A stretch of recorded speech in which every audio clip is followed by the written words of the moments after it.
যেভাবে চলছে কাউকে না কাউকে কিছু কথা বলতে হবে। আর আমিই বলছি, কারণ বিএনপিতে আমার তেমন কোনো গুরুত্বপূর্ণ পদ নাই, তেমন কোনো দায়িত্ব নাই। আমি একটা ক্ষুদ্র সমর্থক হিসেবে আমি মাঠের মানুষ, তৃণমূলের মানুষ। মাঠের এবং তৃণমূলের আওয়াজ যা শুনি তাই ব্যক্ত করি। এমন কিছু কথা যা বলা দরকার অথচ কেউ বলছে না। কেউ তোষামোদের জন্য বলছে না, কেউ তাবেদারির জন্য বলছে না, কেউ চাটুকারিতার জন্য বলছে না, আর কেউ বলছে না ভয়ে। বিএনপির বর্তমান যে অবস্থা মাঠের, এ কথা বললে অনেকে হয়তো, বিশেষ করে কেন্দ্রীয় নেতৃবৃন্দ আমার প্রতি চরম নাখোশ হবেন। আমি কেন্দ্রীয় নেতৃবৃন্দকে বলতে চাই, ইনক্লুডিং মহাসচিব সাহেব, গত 17 বৎসরে আমাদের মহাসচিব সহ কোনো কেন্দ্রীয় নেতা কি কোনো জেলায় সাংগঠনিক কোনো সফরে গিয়েছেন? ঠিক আছে, 17 বৎসর যেতে পারেনি, আওয়ামী নির্যাতন, আওয়ামী ভয়, উমুক সুমুক। গত 5 তারিখের পর সাংগঠনিক কাজকর্ম আমাদের কতটুক হয়েছে বলতে পারেন যে এটা আমার ধৃষ্টতা, আমি হিসাব নেওয়ার কে? মাঠের অবস্থা বর্ণনা করতে গিয়ে এটা আমাকে বলতেই হয়। কিন্তু আপনাদের কিন্তু লাগামহীন কথা থেমে থাকেনি। গত 5 তারিখের বিজয়ের পর আমরা এই বিজয়ের একটা অংশীদার বিএনপি, তারাও স্বীকার করে। কিন্তু তারপরে আমরা যেই বৈষম্যবাদীদেরকে যেভাবে আমাদের দায়িত্বশীল নেতৃবৃন্দ হেয় প্রতিপন্ন করে কথা বলা, কালকে সৃষ্টি দল, এই সেই হ্যান ত্যান, তারা বেয়াদব, বিভিন্ন রকমের তাদেরকে ছোট করা, তাদেরকে হেয় করা, এ করে তাদের থেকে আমরা অনেকটা দূরে সরে গেছি। বড় দল হিসাবে আমাদের দায়িত্বটাও ছিল বড়। আমাদের বোঝা উচিত ছিল যে আমরা এই বিজয়ের অংশীদারদের সাথে নিয়েই আমরা সামনে যাব। আমাদের নেতা জনাব তারেক রহমান সাহেব কিন্তু পূর্বে এই ঘোষণায় দিয়েছিলেন যে আমরা যদি নির্বাচিত হই তাহলে আমরা জাতীয় সরকার গঠন করব সকলকে নিয়ে। কিন্তু তার নমুনা জনগণ দেখেনি। 5 তারিখের পর হঠাৎই আমাদের নেতার মুখ থেকে একটা কথা বের হলো যে এদেশে যেন মৌলবাদ বিস্তার লাভ না করে। একেবারেই অনাকাঙ্ক্ষিত, একেবারেই এই কথার জন্য কেউ প্রস্তুত না, এই কথা কোনো প্রয়োজনও ছিল না। মৌলবাদ যদি হয় তাহলে সকলেই দেখবে। মৌলবাদ আমরা সরকারে না, মৌলবাদ ঠেকানোর জন্য আমরা এখনো দায়িত্ব পাই নাই। একবারই আমরা কেন এটা বললাম? আমাদের ভুলে গেলে চলবে না, ভারতীয় আধিপত্যবাদ এবং আওয়ামী লেসপেন্সারগিরির সময়ে এদেশের মানুষ যখন নির্যাতিত হচ্ছিল, ধর্ম যখন প্রায় বিলুপ্তির পথে ছিল, গণতন্ত্র বিলুপ্ত হয়েছিল, তখন কিন্তু শহীদ প্রেসিডেন্ট জিয়াউর রহমান বিসমিল্লাহ বলেই কিন্তু এদেশের মানুষের মন জয় করেছিলেন। 90% মুসলমানের দেশে আপনি মুসলিমদের সেন্টিমেন্টে আঘাত দিয়ে কথা বলবেন, আপনি যত বড় নেতাই যেই হন না কেন, এটা কিন্তু জনগণ মেনে নিবে না। আপনারা হয়তো শহরে থাকেন, গ্রামের খবর না রেখে আর কি খবর রাখবেন? মাঝে সাঝে কোনোদিন স্থায়ী কমিটির মিটিংয়ে যান, কথা শুনেন, আর ওই ঢাকা কেন্দ্রিকই আপনাদের রাজনীতি। গ্রামে কি হচ্ছে, জামাত কি করছে, অন্যান্য দল কি করছে, এর কোনো খবর আপনাদের কাছে আছে? ভুগছে কর্মীরা, খাবি খাচ্ছে কর্মীরা। জামাত যেই সুবিধা দিয়ে দিচ্ছে দলকে, জামাত সবচেয়ে নির্যাতিত, সবচেয়ে একটা ক্ষতিগ্রস্ত দল ছিল স্বাধীনতা যুদ্ধের সময় 71 সালে। সেই জামাত ঘুরে দাঁড়িয়েছে। তাদের আজকে টাকার কোনো অভাব নাই, তাদের কোটি কোটি টাকা।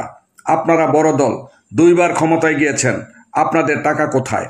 জামাত কর্মীদেরকে যেভাবে নার্সিং করে, লালন করে, বিএনপির কোনো নেতা বুকে হাত দিয়ে বলতে পারবে যে আমরা সংগঠনের জন্য আমরা টাকা খরচ করি, সংগঠনের কোনো সাধারণ কর্মীর পিছনে কোনো টাকা খরচ করি, তাদেরকে কোনো খরচাদি দেই, এমনকি সাংগঠনিক কাজেও কোনো খরচাদি দেয়, এমন কোনো নজির আছে? আমার কথাগুলো চোখা চোখা মনে হতে পারে, কিন্তু এটাই বাস্তবতা। হ্যাঁ, বিএনপির কর্মীরা কখন পায়? আমাদের এমপি সাহেবরা যখন নির্বাচন করবেন তখন ওই যে কেন্দ্র খরচের নামে যে 20-25 হাজার টাকা দেয়, এইটাই হলো বিএনপির কর্মীদের পাওয়া।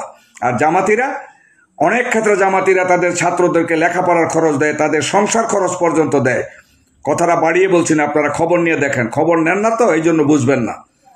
একটা দলকে লালন করতে হলে সব দিক খেয়াল রাখতে হয়। আমাদের বড় নেতা জনাব সালাউদ্দিন সাহেব এবং আমাদের মহাসচিব সাহেব, আপনাদের এই আলগা কথাবার্তা, আপনাদের এই ভারত প্রীতি, আপনাদের আওয়ামী প্রীতি যতটা না তার চেয়ে বেশি প্রচারিত, আপনাদের আলগা কথাবার্তায় জনমনে একটা বিভ্রান্তি সৃষ্টি হয়েছে। জনগণ এখন বলতে শুরু করেছে যে জিয়াউর রহমানের বিসমিল্লাহর দলে একই দেখি আমরা। আমরা কি বামপন্থী রাজনীতি করি, ভারতপন্থী রাজনীতি করি, আওয়ামীদেরকে আমরা নিয়ে রাজনীতি করি? আপনারা রাজনীতি করেন ঠিক আছে, আওয়ামীদেরকে যত চাটার চাটেন, কিন্তু আমরা দ্ব্যর্থহীন ভাষায় দেশে থেকে বলছি কোনো আওয়ামী লীগ আর বিএনপিকে জান থাকতে ভোট দিবে না।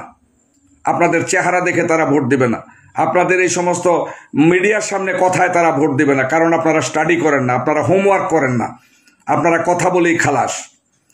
আপনাদের মতো নেতারা কে কোথায়, কোন আওয়ামী লীগের কোন ব্যবসায়ীর কোন এই সম্পদ দেখাশোনা করছেন, এটা ডিজিটাল যুগ, সামাজিক যোগাযোগ মাধ্যমের যুগ। কাকের ডিম লুকানোর মতো অবস্থা নাই, সকলেই কিন্তু জানে কে কি করছেন। হ্যাঁ, আপনারা অনেক বড় নেতা, কথা বলা ধৃষ্টতা, কথা বললে হয়তো বেয়াদব বলবেন, কিন্তু আপনাদের মনে রাখতে হবে এই বড় নেতাদের আলগা কথায়, ফালতু কথায় কিন্তু হাসিনাকে পরাজয় বরণ করে পালাতে হয়েছে। সেখানেও দুইজন এই ফালতু আলগা কথা বলতো, যেগুলো জনগণ পছন্দ করে নাই, একজন শেখ হাসিনা আর একজন ওবায়দুল কাদের। তারা কিন্তু আপনাদের চাইতেও বড় মাপের নেতা ছিল। তা আমাদের বিএনপিও সেই ভূতে আসর করেছে। শুধু আপনাদের দুইজনের জন্য বিএনপির আজকে অবস্থা অত্যন্ত খারাপ। কেউ স্বীকার করুক আর না করুক, আমার উপর যেই শাস্তি নেমে আসুক, এটাই বাস্তবতা, মাঠের বাস্তবতা। কোনো অবস্থাতেই আপনি যত বড় নেতাই হন, ইসলামের বিরুদ্ধে গিয়ে, ধর্মের বিরুদ্ধে গিয়ে, ভারতকে খুশি করার জন্য, আওয়ামী লীগকে সাথে নেওয়ার জন্য রাজনীতি করলে আপনার হুকুম কিন্তু বিএনপিরও শতকরা 70 জনই মানবে না। এরকম যদি হয় তাহলে সামনের নির্বাচনে কিন্তু একেবারে নির্ঘাত বিপর্যয়। বিএনপির বর্তমান যে অবস্থা, এই নেতৃত্বের প্রতি সাধারণ জনগণের কোনো আস্থা নাই। আমাদের নেতা তারেক রহমান সাহেব কিন্তু আমাদের কর্মীদের মধ্যে, নেতাদের মধ্যে যথেষ্ট জনপ্রিয়, কিন্তু সাধারণ জনগণের কাছে কিন্তু তার আবেদন এখনো পর্যন্ত পৌঁছেনি এবং সেখানে আলাপ আলোচনা হয় না। এই খবর আপনাকে আপনাদের নেতারা দেয় কিনা আমি জানি না, এটাই বাস্তবতা। সুতরাং আমাদের নেত্রী, দেশনেত্রী, আপসহীন নেত্রী, আমাদের ম্যাডাম খালেদা জিয়া অসুস্থ, উনি স্ট্রেচারে করেও যদি হয়, উনি যদি খাটিয়ার মধ্যে বসেও যদি উনি জাতিকে এখন আবার ডাক দেন, উনিই বলেছেন দেশে কোনো মৌলবাদ নাই। এটা সামাজিক যোগাযোগ মাধ্যমে ওনার সেই ভিডিও ঘুরে বেড়াচ্ছে। উনি যদি ওনার মতো রাজনীতির আরেকটা ডাক দেন বাংলাদেশে, এবং সাথে যদি আমাদের নেতা তারেক রহমান সাহেবের ওয়াইফ থাকে, আমার মনে হয় যতটা ক্ষতি করেছেন আমাদের সিনিয়র দু একজন নেতৃবৃন্দ, তা পূরণ হয়ে এদেশের মানুষ আবার উপচে পড়বে আমাদের বিএনপির রাজনীতিতে আসার জন্য। এখনো সময় আছে, আমাদের দেশনেত্রীকে কাজে লাগানোর সময় এসেছে। উনি যেভাবেই হোক, ধীরে বলুন, রোগ শয্যায় থেকে বলুন, এদেশের এই জাতির শতকরা 90% লোক এখনো তার প্রতি আস্থাশীল এবং তাকেই একমাত্র বিশ্বাস করে যে তিনি দেশপ্রেমিক। আর যে যত কথাই বলেন, আমাকে বেয়াদব বলেন আর যাই বলেন, আপনাদের প্রতি কতটা বিশ্বাস আছে? আপনারা তো কথা শোনেন না, আমরা কর্মীদের কথা শুনি। নেতার সামনে গিয়ে জিন্দাবাদ জিন্দাবাদ দিয়ে আসে, যারা বেশি কাছে থাকে তারাও কিন্তু নেতার সমালোচনা করে, এটাই বাস্তবতা। সুতরাং ধমক দিয়ে রাজনীতি করার দিন শেষ হয়ে গেছে, আর ঢাকায় বসে হুকুম দিবেন সেই রাজনীতির দিনও শেষ হয়ে গেছে। কর্মীদের কাছে যেতে হবে, কর্মীদের অভাব অভিযোগ দেখতে হবে। সাধারণ কর্মীরা কিছুই পায় না, যদিও কিছু বা কোথাও বন্টন হয় তাহলে সেটাও কোটিপতিরা পায়, সাধারণ কর্মীরা পায় না।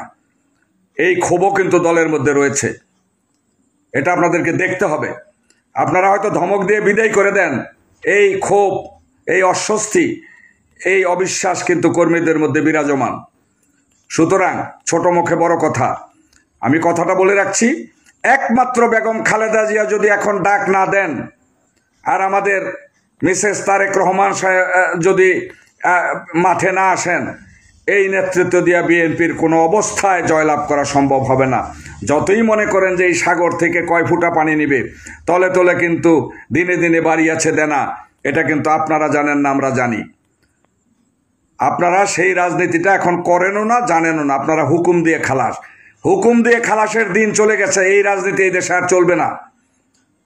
বাস্তবতা বুঝতে চেষ্টা করেন, বাস্তব পথে আসেন, আর একদম ভারতীয় লেসপেন্সারগিরি, ভারতের পক্ষে ওকালতি, আওয়ামী লীগের পক্ষে ওকালতি যেই করেন না কেন, যত বড় নেতাই করেন না কেন, বিএনপির শতকরা 70% লোক এতে অসন্তুষ্ট।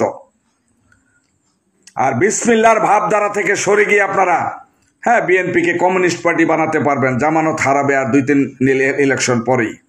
বলে রাখলাম, আমাদের বয়স হয়েছে, সামনে দেখেন কি হয়।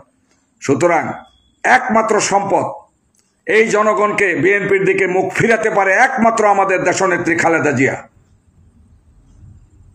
আপনাদের কথায়, আপনাদের আলগা কথায় জাতি চরম বিরক্ত, দলীয় কর্মীরা বিরক্ত, বিব্রত। আমরা জবাব দিতে পারি না।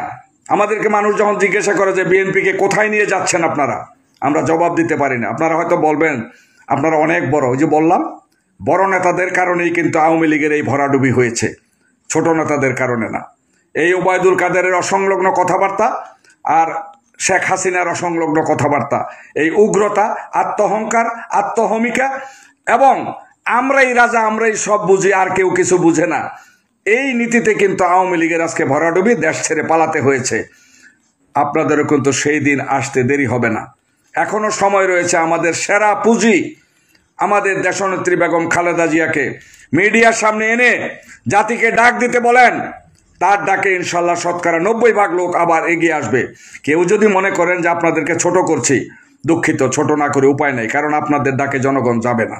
আপনারা যতই ডাকেন না কেন, ডাকলে পল্টনে যাবে, কিন্তু ভোটের কেন্দ্রে আপনারা ফলাফল পাবেন, কি হয় দেখবেন। সকলকে ধন্যবাদ। আসসালামু আলাইকুম ওয়া রাহমাতুল্লাহি ওয়া বারাকাতুহু।